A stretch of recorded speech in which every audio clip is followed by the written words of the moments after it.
What's up, everybody? It's been a while since I've done this. Last season, I tried doing the podcast thing, and I was going to do one video after every race, and then I just kind of stopped. So I'm gonna try to pick that back up this season. Um, so to bring everybody up to speed from last season till now, over the winter, I bought a new chassis. It's a 2017 Harris. Um, the whole point of this was basically to have a car that comes with a setup book, so that way I can set it up per the book and on paper, literally, it should be fine, right? So I didn't have that with my last car. It was uh, not a one-off, but it was not a name brand chassis, and there was no support for it.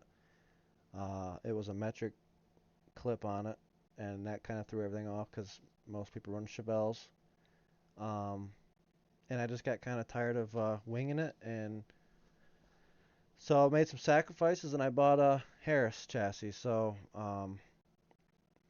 I just got it as a bare chassis pretty much. All the stuff from my last car, the engine, transmission, all the suspension, rear end, everything from that car went into the new car. So I just now started racing. Pretty late start here, being in August here, and so I'm a little behind schedule to say the least. But I got the car done finally, and it's kind of been a disastrous start, uh, to say the least. So last, just not this past Friday, but the Friday before that, August 16th was my first race. Um, Went to the track, and in my heat race, like I did like a lap or two, and my drive shaft fell out. So I went looking for the drive shaft, and I went up to like where we enter and exit the track at the end of pit road. I went to the wall there. There's always like a corner flagger there, so I told him, hey, my drive shaft fell out. Uh, is it still in the middle of the track or like where is it? So the guy told me that it was pretty much right next to him. He's like, oh, it's right over here. So I was like, okay, and I looked and it wasn't there, and then I was like, I thought he was fucking me, and I was like, it's literally not here. It was like probably 3 feet from him, but it was like kind of around the corner of the wall. And anyway, he came over. He's like, oh, it was right here. Somebody must have took it. I'm like, what the fuck? Like, it's already bad enough. Like my night's going pretty rough as it is, right? I just lost a drive shaft on the racetrack, fell out the car, and I don't know if it's completely broken. I don't know what part broke. I don't know what the condition of it is, right? Like it fell out the car, so I didn't really have many expectations really for it to be in a good shape, but I wanted to at least look at it and see what was left of it. So I went and asked around, and I asked this kid, his name is Zane, and he said that he saw a big tall guy walking down the pits with it. So turns out, I mean, it took a while. I literally thought somebody stole it, right? But it turns out this guy that I bowl with, his name was Matt, really nice guy.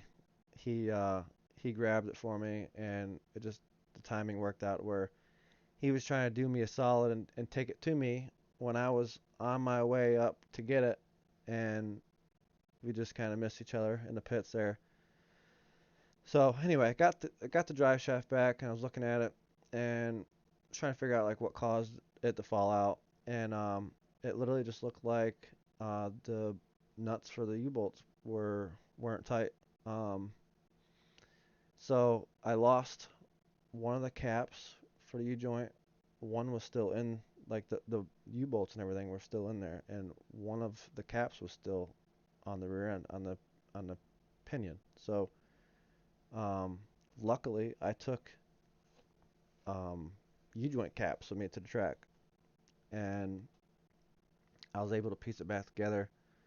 but the flange on the pinion, the yoke that's on the pinion, the flange where the U-bolts and the U-joints go was like really fucked up, and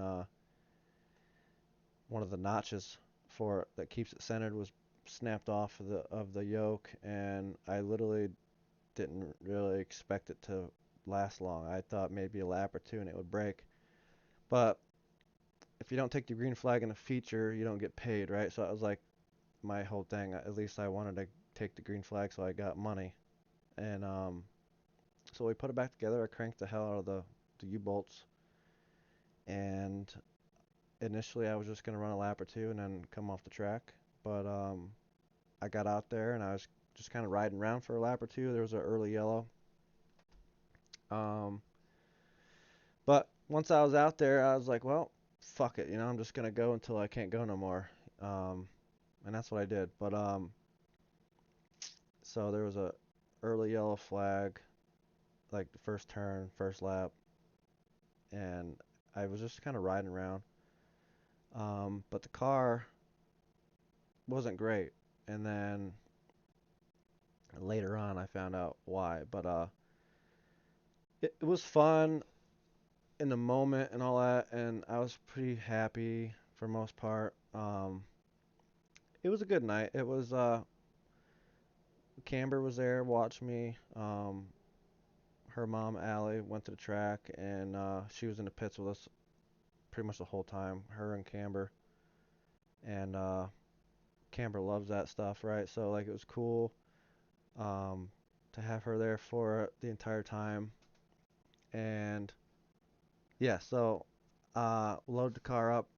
I finished the race, um, loaded the car up, and then when I got home, I was watching the videos of the race, and immediately I was pissed off because I could tell the car was not doing anything it was supposed to do. It wasn't hiking, it wasn't getting over in the right front, it wasn't getting over in the right rear, and it just sucked. It looked bad. It just looked like it was flat. So um, the next day, I unloaded the car and all that, and I was trying to figure out why it wasn't hiking. I didn't know if it was because there was a bind somewhere. I didn't know if it was because I didn't have enough droop. Um, I really didn't know. Uh, and then I was just going over the car, and I was looking at the right front upper control arm, and I seen that the bolts were loose. Uh, so I did some further investigating, and there's supposed to be spacers between the upper A arm shaft and the mount on the car, and I didn't know that. The control arms that I've always used on my other cars were the Heim style, so there was, you just bolt them up and go pretty much, and they're fully adjustable. But these ones I've never used, so I just kind of bolted the shaft to the car. Apparently, there's supposed to be spacers in there, and because there was no spacers in there, it wasn't allowing the upper control arm to pivot because it was hitting, it was like rubbing on the mount. So that was causing a bind, and then over time it finally loosened up like the bolts loosened up completely, and it was not good. So um, at some point in the race, the car changed really bad. Now an hour and a half maybe before my race, it had been raining like a little steady light rain, and it wasn't enough to for them to stop racing. But it was still kind of raining when I went out on the track, and randomly going into turn one and two, the car just kind of did like a four-wheel drift straight up, and I didn't have any traction whatsoever. I thought the rain had picked up because it literally felt like I was driving on ice, like the track was wet. But it wasn't the case. I think it was just those bolts loosened up completely, uh, and it just made things even worse. So didn't have no traction after that. Um, yeah, because of the rain, it was already even before it started raining in the heat race. It was really slimy, like really slippery. And I told everybody before I went out, I was like, I don't know how long the drive shaft's gonna last, but I could probably just ride around. I'd get a decent finish out of it because I knew that because of the track conditions, people were just gonna be half spinning out every lap or spinning out every lap, and I knew that I was gonna have to be alert and be ready for it, and I expected people to spin out right in front of me, and that's exactly what happened. It's a shame that the car wasn't good because in those conditions, I feel like that's kind of where I do well, and not really do well, but other people don't do well. So I'm able to capitalize, right? Because like I can drive through those conditions. I can tolerate it. I like being sideways. I like when it's more in the driver's hands. And in track conditions, when they're like that, it's more in the driver's hands. So it's a shame that the car wasn't good for the first night because I would have liked to see what I could have done in those conditions compared to the other guys. So um, there was in turn 3 and 4, there was a few guys that kind of looked like somebody half spun out, and then other people checked up and like spun out kind of like to avoid them. And I was already committed to corner. I came in there, I was already sideways. I got on the brakes, and nothing I could have done, but I got some front end damage out of it. I'll show you the video here in a little bit, and you'll see. But it was a good night though because Camber was there, and it was just a fun night. A lot of build up to it, right? Like I busted my ass this last month or so getting the car done. I honestly didn't know if I was gonna race at all this year, so um, it was really nice to race. So I guess we'll before we get in that video, let me I got some pictures here. So this is the car with the old body. Um, this little girl right here, she wanted a Cocomelon body, right? So a few weeks ago, um, I started experimenting with it, and me and Camber tried putting the Cocomelon body on over top of this one just to see if it would line up at all. And it looked promising. So eventually I took the old body off, this body right here, took that off, and then I fit the Cocomelon body on, and on the car, and it worked out good. Um, Camber made a good call there. It turned out really well. Uh, it didn't have the old body didn't have any of my sponsors on it. It didn't have my number. Like I it sucked, but like I didn't have time or money, especially to build a fucking body right now. So I was just gonna run what was already on it and what the car came with. So we uh we changed that up a little bit. Um, so here's some pictures of the old body in Camber, and yeah. Um, Eventually we're gonna get to some pictures where right here. So in this picture, Camber and I, we left the old body on, and we kind of just vice gripped and duct taped the Cocomelon body on over top of it because I didn't want to take the whole body off and realize it wasn't going to line up at all. But it looked like it was pretty good. So uh, took this back off, and I took the old body off, and then I started fitting the Cocomelon body to it. And I was honestly surprised at how well it lined up. Um, yeah, so it took about a day and a half, but we finally got it done. The doors, they were too short.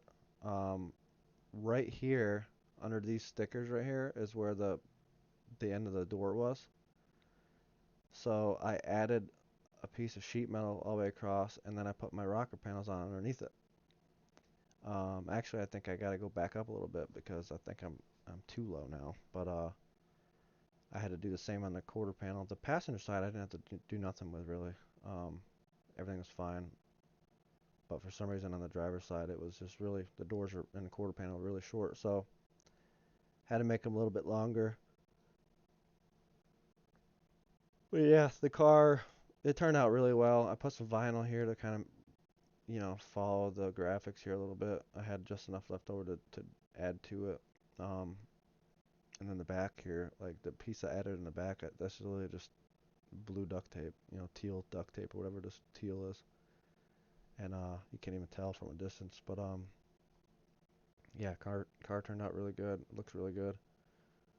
Um, I don't like the nose and the front end, but again, I'm not gonna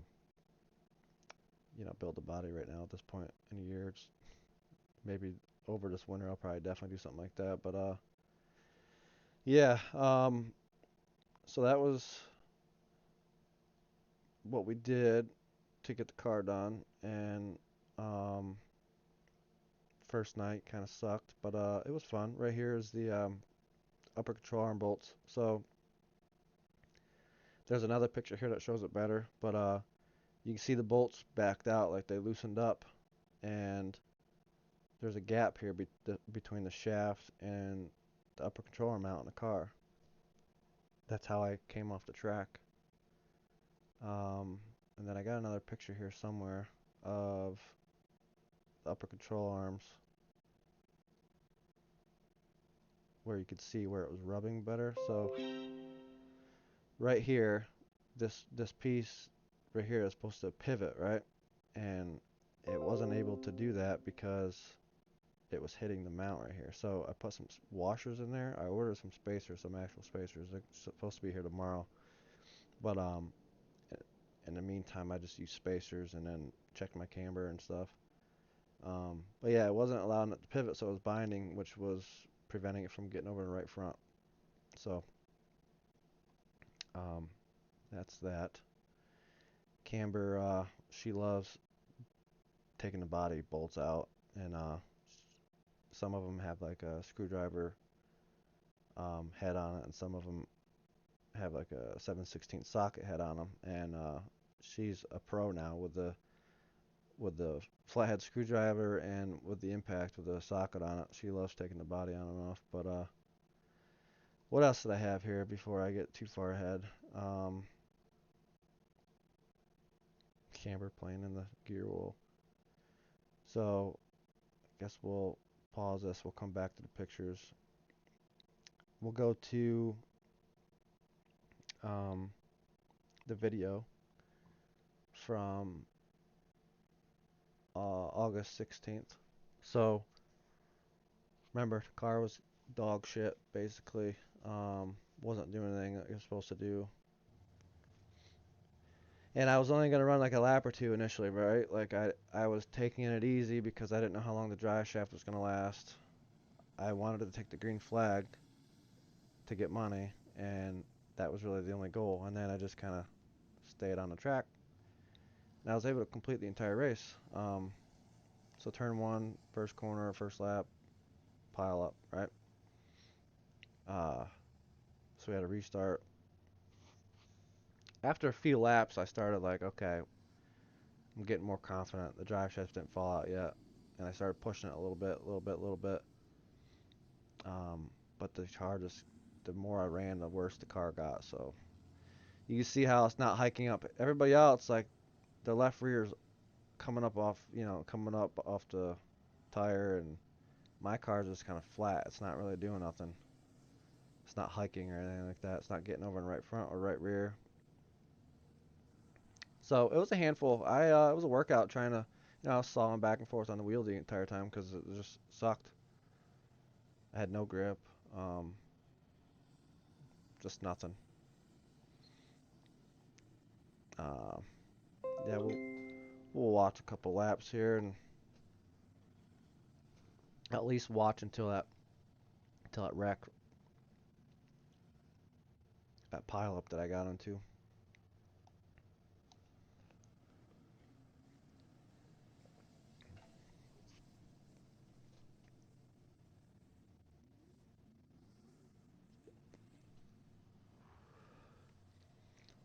As bad as the car was, I can't believe that like I was even this close to the rest of the field.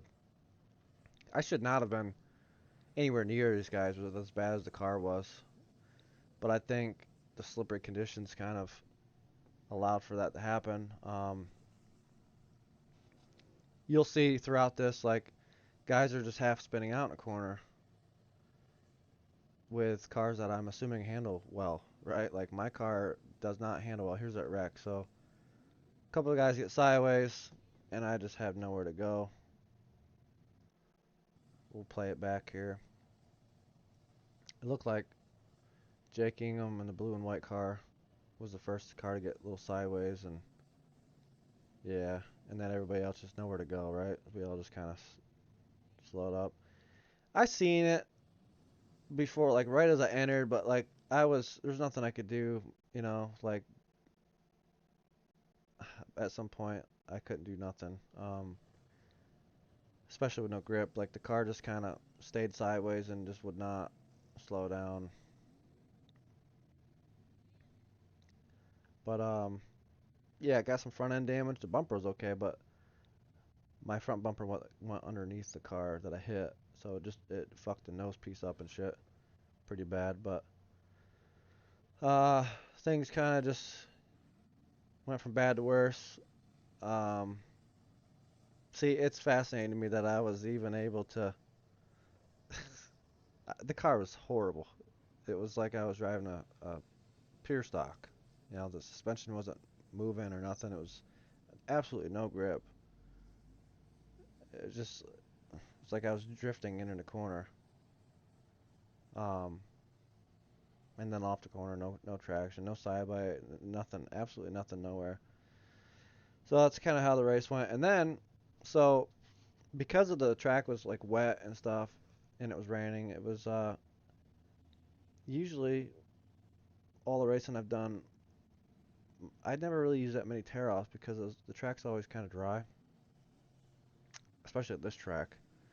But this track that night was like I was constantly ripping tear offs off, and eventually I ran out of tear offs. So at the end of this thing, I just had my bare shield, and I'm trying to wipe the mud off, and it's smearing. So I had to like I had to distance myself at some point. I had to get away from people because like I couldn't see nothing.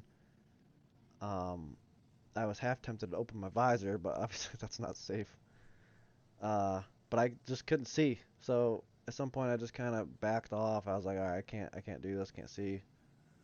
Um, yeah. So we finished eighth, but there's only 11 cars that started this race. My dad was supposed to run that night too. He took his car, and he couldn't get the clutch to work. The car wouldn't move. Right here, I just kind of gave up. I was like, all right, I need to separate myself because I can't see shit. But yeah, he went out for his heat race. He was supposed to be in my heat race, and he never made it because the clutch wasn't working. And he tried fixing it there and kept trying to bleed it and bleed it and bleed it before the feature. Just it wouldn't work. Eventually, like afterwards, took the car back home and they rebuilt the transmission. And I guess the transmission was fucked. But I haven't raced with him since I was 16, 17 years old. At the same, on the same track at the same time in the same class. And he hasn't been in a car in forever, like in an IMCA modified in forever, like 2012 or something, I think. So hopefully I'll have the opportunity to race against him um, before the end of the year. So that's how my first night went. Pretty bad, but we finished, so that was good at least. And then the following week, uh, I wasn't gonna race because I had a lot to do, and I wanted to go back over to setup.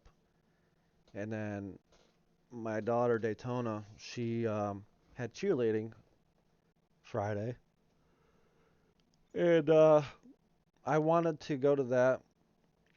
I haven't been to one of her games yet this year, and I usually only do series races anyway. The only reason why I was doing these non-series races at the hills because it's 30 minutes from me, so I was kind of just using it as a test and tune, working the bugs out and stuff like that.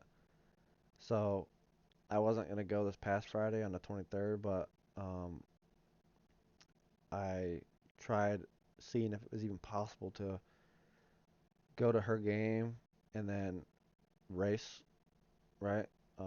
So I found that the IMCAs were running last, and So I was like, you know what? If I took the car to the track and then took another car to the game, I might be able to make it back in time. So that's what we did. I had my boy Connor drive my Mitsubishi Outlander. I took the race car, the truck and the trailer and all that to the racetrack. I dumped it off, and then me and Camber immediately left, and we went straight to Daytona's game. My dad and Connor and Jamie checked over the car, set the tire pressures and all that. I told my dad beforehand, I was like, bring your suit and your helmet and all that shit, just in case I don't make it back in time.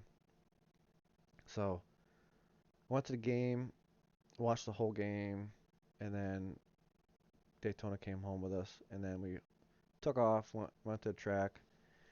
We got there to the track, and just in time. Um, my dad was in the car, suited up, helmeted up.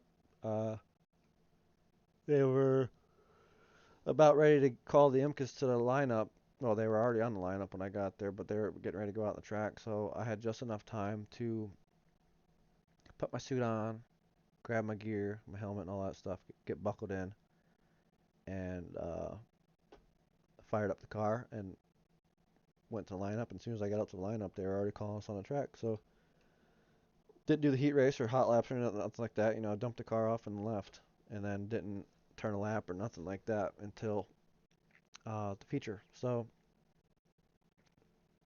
um, yeah, it didn't last long. Did a lap and a half, and then I broke the U joint on the opposite side, up by the transmission. Um, my drive shaft didn't fall off because it was still connected to the rear end, but broke the front U joint, which is kind of weird because we just had all it apart and there was nothing. One of the ends, I don't remember which one it was, but like the caps, like where you put the clips in, like it seemed like the caps were kind of, I don't know, like something was like loose, like there was too much play where the clips were. But I thought that was the other end of the drive shaft. But yeah, it's unfortunate. But the car hiked. The car had a ton of grip, and I got the data that I needed. I didn't care if I was in the car really or my dad was. I just wanted a video to see if the car was hiking and seeing how the car performed. So even though I only did a lap and a half, I got the information that I needed. But it really sucks though because the car was so good. It was really good, but it was hiking. It was. I'm glad I went because if I would have waited another week until the next series race, which is on the 30th at this track, I would have done a lap and a half there and I would have broke. So I'm glad that I went that that night and didn't wait. Uh, yeah. So we'll just watch through. This video is only I think 46 seconds, if that tells you anything. That's how much track time I had. I did all that. I was like Kyle Larson, right? Doing the double Indy 500 and taking a helicopter and flying to Charlotte to do the Coca-Cola 600, right? Like that's how I felt. It didn't really work out for him this year because the Indy 500 got rain delayed a little bit, and then they got to Charlotte late, and then it rained there, so he didn't even get to get on the track. But at least I got on the track, but it was very short-lived, unfortunately. But it was cool. It was a good story to be able to tell someday. Uh, Daytona's doing an incredible job. She's getting so good at the cheerleading stuff. Her form and everything is just she's getting so good at it. She loves it. So it was nice to see her do that. And Camber, oh my God, she ate that shit up. She was doing her cheers like she was trying to copy what Daytona and the cheerleaders were doing, and it was so cute. But yeah, it was a good night. I mean, again, didn't finish, but we got the data I needed, and I was able to be in two places at one time. I didn't really even think it was possible for a while. That's why I didn't even consider it. And then just kind of lucked out where IMCA's ran last and just barely was able to pull it off in time. So this this car right here, he ended up finishing second. So just keep that in mind. I felt like my lap and a half, I didn't really have much to reference, but this guy, Logan Terry, won, and then this guy finished second. Um, and I felt like had no problem. I mean, I was ahead of this guy the entire time that I was out there. So I don't know if that means anything or if it's just situational. I don't really know, but all right, here we go.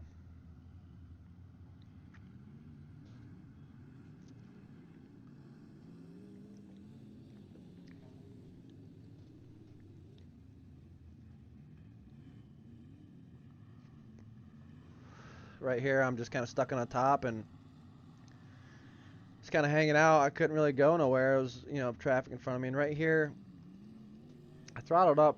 I thought for a second, like, um, I mean, there's obviously a bunch of cars in front of me, so I wasn't really gonna go too far. But what I was kind of hoping for in a moment is it's all about putting yourself in position to capitalize in a situation like this. So if any of these guys get kind of loose and kind of checked up, that gave me a lane to my all by myself basically on the outside. And if they all checked up, I could have just whooshed right around them. And the car had grip to where I could have done it too. So it never happened though because nobody checked up. And coming off of turn four, I had to let off like right here. I'm letting off because all these guys are gonna be migrating towards the wall coming out the corner. So it's not like we run mirrors or anything, so nobody would even knew that I was there. So I kind of backed out of it. Um, and then down in here is where the drive shaft fucked up. So uh, yeah, we'll play that back again, just because it's such a short video. But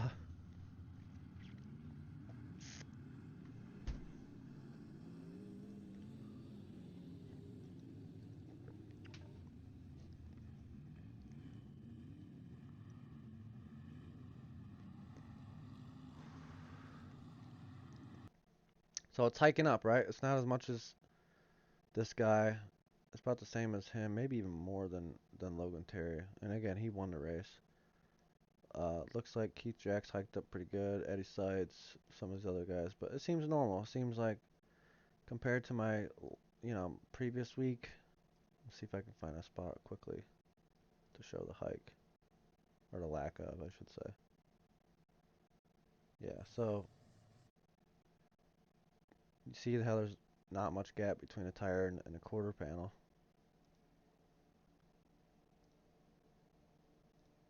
Pretty significant difference. I know when you stop, the quality kind of sucks, but it's a huge difference. I felt like the car had plenty of grip too. That's something I immediately noticed. I was like, all right, I got something, right? Like finally, thank God, everything that I thought, turned out to be true. So I fixed the car, good to go. And then drive shaft said, you know what, I got other plans. So that's shitty. But so currently my situation, um, when this happened, I didn't initial like I've thrown so many drive shafts, so I know what it sounds like and what it feels like and everything. But this one was a little different. And it was different because in this instance, I broke the U joint in the front. So the rear end was still connected to the drive shaft.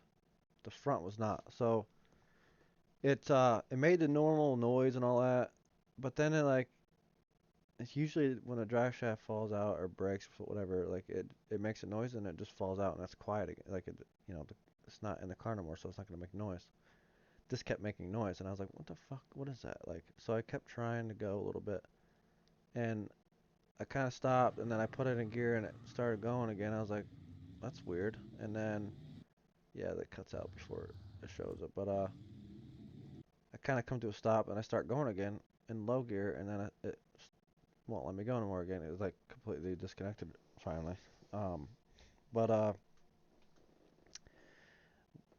I tried again to go and the clutch pedal was super stiff, um, like rock hard. It was like I was in high gear. So I was like, that's kind of weird. And then the next day, uh, I loaded the car, put it in the garage, and I was just going over everything. And I was like, I kept thinking about that transmission, about the clutch thing, and I was like, what the fuck? So I started looking into it, and I realized that my bell housing was loose. It wasn't fully tight to the engine. Um, and you could literally pick up on it and move the bell housing and shit. So I think, I don't know for sure because I'm waiting on parts, but I took the transmission off and took the tail housing off. I don't know what I was looking at because I don't know anything about transmissions, but everything looked like it was okay. Um, put the transmission and shit back on and rebled the clutch, and I got the clutch. The clutch is fine now. I think what was going on is because it wasn't where it was supposed to be, like the transmission wasn't where it was supposed to be because the bell housing wasn't where it was supposed to be. I think it was just causing engagement problems, and I think I couldn't disengage from high gear. I think I was partially in high gear or something. I don't really know, but I'm hoping that was what happened. I hope my transmission's fine. I think it is, but tomorrow I got a U joint coming, and I had to get a new yoke, a slip yoke for the transmission side, because the old one was pretty fucked up. So I don't know if the U joint failure was because of it was just fucked up, or if it was because of the bell housing being loose. I don't know if that would cause problems and cause things to get fucked up, and I don't really know. But the yoke is fucked, so I had to order a new yoke, new U joint, and I bought those spacers that I needed for the upper control arm. Um, all that shit's supposed to be here tomorrow. I also ordered a new helmet shield because this race, remember the week prior, I ran out of tear-offs and shit was just hitting my bare visor. And I cleaned it up really well with Windex and stuff and really cleaned it. But when I got out on the track, it was like there was a haze over top of it. I could hardly see. It was bad. So I ordered a new helmet shield. So all that stuff's gonna be here tomorrow. Connor's supposed to be coming over today, and like last night when I rebled the transmission, I got in the car and I started it, and I was, using a clutch and shifting through gears. Everything seemed like it was operational, but I couldn't obviously do that and be on the outside of the car and watch the the output shaft on the transmission. So I don't know for sure if I was actually getting into these gears or if the clutch was working, but hopefully when Connor gets here, we can kind of, between the two of us, I can be in the car doing my thing and he can be watching it. So hopefully we'll have some answers today. Um, but if not, we won't really know until I put the drive shaft back in, and I can't do that until I get the U joint and the new slip yoke. So uh, this next race I'm going to be doing is Friday at this track at the hill, and it's a series race. Now a few weeks ago there was supposed to be a series race, and it got fucking rained out, and I was gonna go to it finally. Like I've been waiting all year to go. Not waiting because my car wasn't ready, but finally I get the car done and ready to race, and it rains out um, the series race. So the 30th is the makeup date for the series race. So hopefully transmission's fine. Get the drive shaft back in. Um, I'm gonna make a couple small tweaks to the setup a little bit. I think I'm gonna put more droop in it, a little bit more yet. A lot of people say, oh, you don't really need that much droop, but I love it. I love droop. I think it's the more the better. I just don't see how it could hurt you. I mean, if you're lifting the left front tire off the ground, I guess that's one thing. If you're carrying it all the way down a straightaway, but I wasn't even close to getting the left front tire off the ground. I don't think so. I think it'll be fine. Um, I thought I had a video. Let me see here. I could have swore I transferred a video from my phone to my PC. It was just from uh, when I was testing the hike. I just took it out in the street. I always drive these things on the street to test things out. I don't know if the video ever transferred or not. I don't see it. Nope. So, but yeah, it was I took the car out. What's supposed to happen is anytime you're in a car, the car's moving. As soon as you turn the wheel to the left, like the chassis should hike up in the back. So before I committed to trying to do the double, I took it down the street after I did all this setup stuff and fixed the control arm and shit like that, and drove on the street. And the second I turned left, it hiked up. So I think we're good now. Now from here, hopefully we just tweak things and gotta get on top of these bolts getting loose. I don't understand why these bolts. I know I tighten them right, like they should not be coming loose this easily. But that's the plan though. 30th next race, series race, big money race, big series race. So hopefully that night goes better. Hopefully the car handles well and we can finish and the drive shaft stays in the goddamn thing. Um, I think obviously this car should be good, right? Like it's a Harris modified, it's 2017. So we just got to keep it, put a race together. We got to get the handling right, and we got to keep it, keep the drive shaft in the car, and I think it'll be fine. Um, I'm gonna try and do all the series races for the remainder of the year. I don't remember how many is left. There's like 4 or 5, I think. Yeah, fingers crossed. And after the next series race here on the 30th, I'll try and get on here and do another one of these videos. Um, but I appreciate you guys watching. Um, I like doing this. It's fun. So as long as I have time, uh, that's the big thing for me is I don't always have time to do this because like after my first race, I wanted to do this, but I didn't have time because I was slaving away in the garage every night of the week. So, all right, boys and girls, we'll see you on the next video. Hopefully, the day after race day or something like that. I can put one together. Later, guys.